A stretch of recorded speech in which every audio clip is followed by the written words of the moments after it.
I love great conversations. Hi, my name is Angel Jones. Thank you for joining me on 12-minute convos where I help you create a brand of your own unique, real self. Listen in as I have conversations with amazing people from all over the world.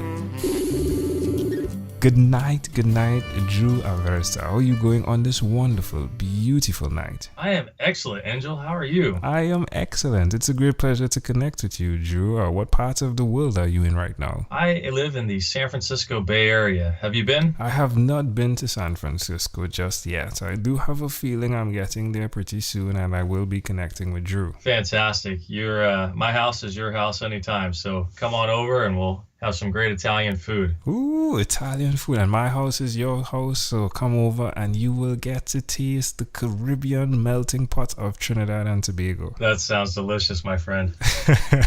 Well, Drew, tell us, which of your talents is responsible for us connecting at this time? Well, Angel, I've lived one heck of a life in my 34 years, which has given me a unique perspective in business and as a coach helping people grow. I took my leadership talents after an injury ended my career as a professional firefighter, starting a retail brand, and grew that brand to multiple units. Later on, I was recruited into Fortune 500 companies that, as these mature companies do extremely well from a profitability standpoint, sometimes they need a new spark in an area such as the San Francisco Bay Area market. To have an in-house entrepreneur, somebody to really reinvigorate their strategy in that high-value San Francisco Bay Area market.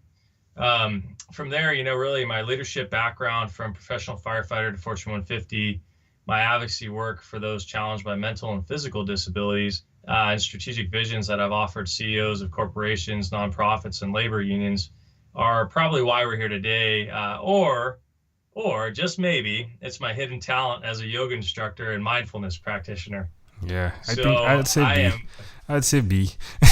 B? Okay. I'm joking. Open to discussing any interest that your audience would love to hear more of. So, our A or B. Yeah, I'm joking. We'll do both.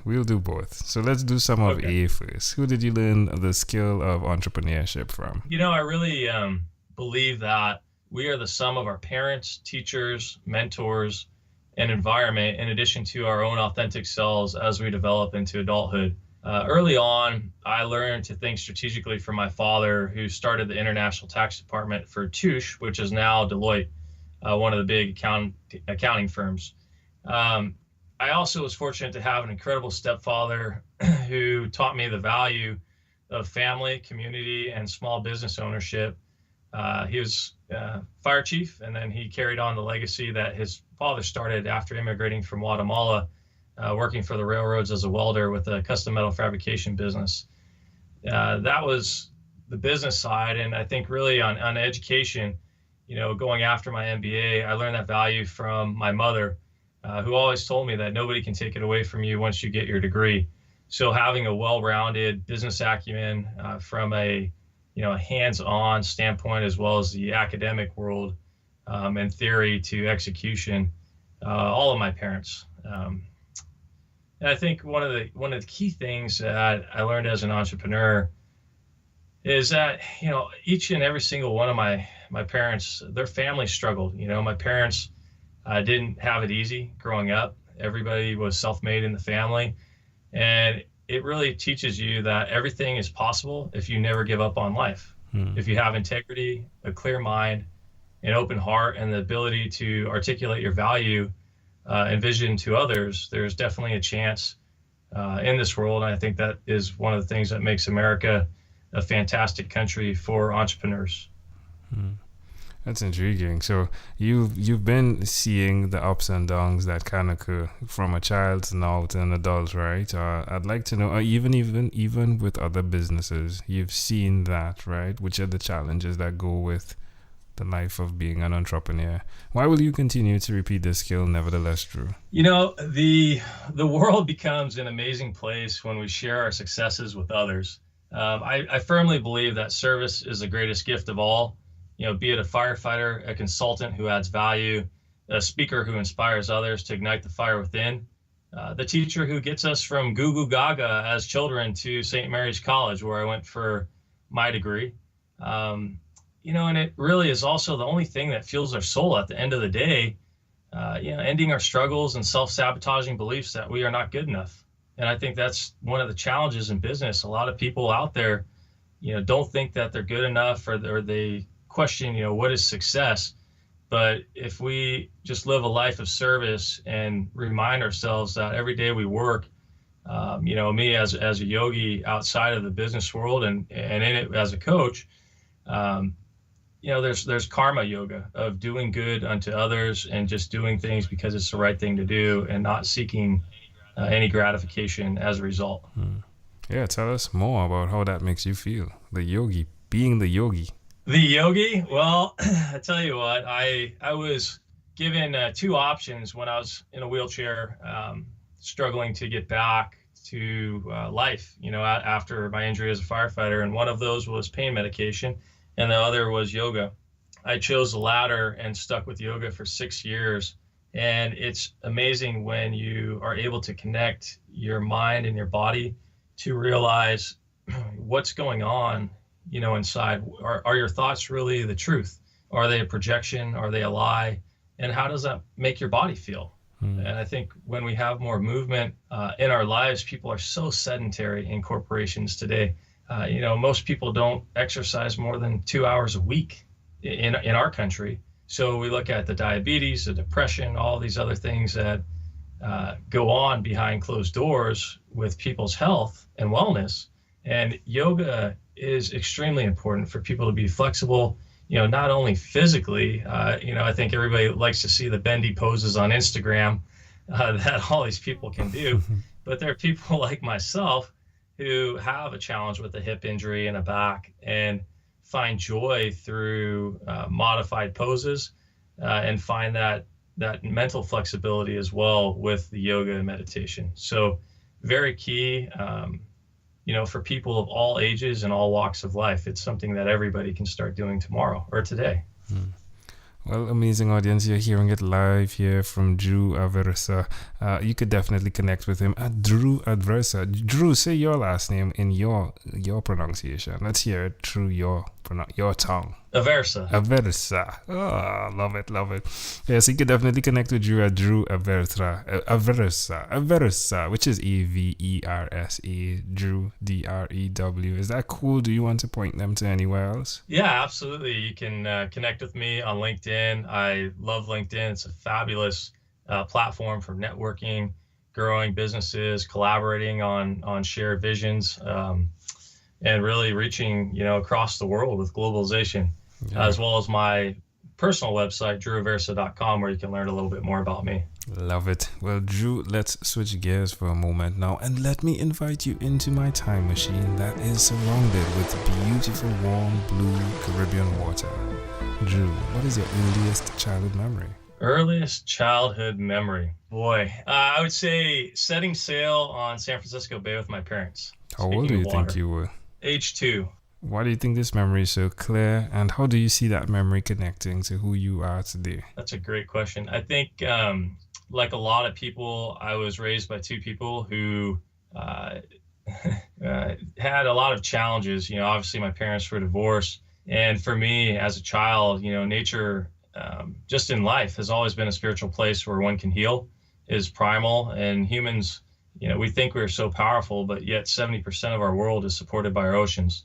So I think for me, it's a very, primal healing place at an early age that I still continue to find a lot of solace and gratitude in life for our oceans and planet. That's great. Well, can I offer an interpretation to the thought picture you created in my mind? Absolutely. I love the idea of you being taught how to sail on the ocean, the opportunity to experience what real life could be like. Definitely there are the ups and the downs, the roughness of the sea that can occur, and as well the calmness. And to see that you're helping individuals through your consultancy service as well understand and even reignite with their passion. It's just fascinating how those both things connect to me. I love it. Yeah, it really is interesting when you take a second to stop with technology and text messages to reflect as you just did and to connect the dots to where things are today. So great call out. I love it. You're welcome. You're welcome. If we fast forward to when you were 12 years old, what was your favorite song? Well, my favorite song, I was a big country music fan. As a child, I showed horses competitively. And my favorite song at that time was What You Gonna Do with a Cowboy by Chris Ledoux. I think to your point, you just made with connecting things, I still feel like a cowboy today as an entrepreneur, a change agent, and a speaker on tough issues. As a cowboy early in life, I literally fell off of horses and got back on, crushing my fear to move forward, building on my passion, which led me to national championships. So, whether you start a business or in sales, you're seeking your first job, you have to give your best and you have to get your butt up when the world knocks you down. Yeah. You don't win championships by giving up and letting everyone's projections become your truth. I tell everybody, cowboy up. I love it. It's similar to the sea as well, right? That motion, that up and down, and that type of yeehaw type of model, right? Yeah, love it. Absolutely. The sea is a little more forgiving though than exactly. I mean, you fall softer, right? Yeah. All right, Drew. Well, Drew, we've arrived at our destination, but before we get off of this time machine, there's a small declaration form, so it's yes or no, possibly a bit more. We're going to move pretty quickly here. Are you ready, Drew? Absolutely. Drew, have you chosen someone to pass on your skills to? Yes. Are you married? No. Do you have children? No. Do you believe in God? Absolutely. Do you have an inner circle of friends? Yes. Do you watch TV for more than 3 hours a day? Depends on the day, but most of the times, no. What about screen time, the phone and the computer? Is it more than 8 or less than 8 hours a day? I'm guilty, and I force myself to unplug. Drew, if you had to share with us your own unique real statement, a statement that represents Drew Aversa, what would you say that is? Have a vision for where you want to go while living fully in the present moment. Love it. Drew, this has been a great pleasure. Before you leave, is there anything else you'd like to share with our amazing audience? I think one of the things that I learned, surprisingly, I was inducted into a National Leadership Honor Society, and people are so worried about gratification and results today. So my final life lesson for all before we part is to wake up every day on time. As the Admiral said in his video, make your bed, be in the present, set your vision, clear the obstacles that get in your way, meditate daily, and get out into nature, without your cell phone. Take those breaks and to be of service to others. Stop worrying about, the what ifs in life and just let life happen as you live it with the power of intent and purposeful action each and every day. I love it. Love it. Drew, this has been a great pleasure. Thank you, my friend, for being on what is inspired by 12-Minute Convos with Angel Jones. Thank you for being on 12-Minute Convos with Angel Jones. Stay tuned for more from our advertisers. Diabetes is a mountain pandemic. It's a disease that's not acute but chronic. Similar to this rhyming method, I have simplified the definition, the signs and symptoms, and the complications of diabetes for both adults and children in my books, Poems for Patients, A Focus on Diabetes, and The ABCs of Diabetes for Children. These books are available on Amazon.com. And for more information, you can visit my website, poemsbyaj.com. That's poemsbyaj.com.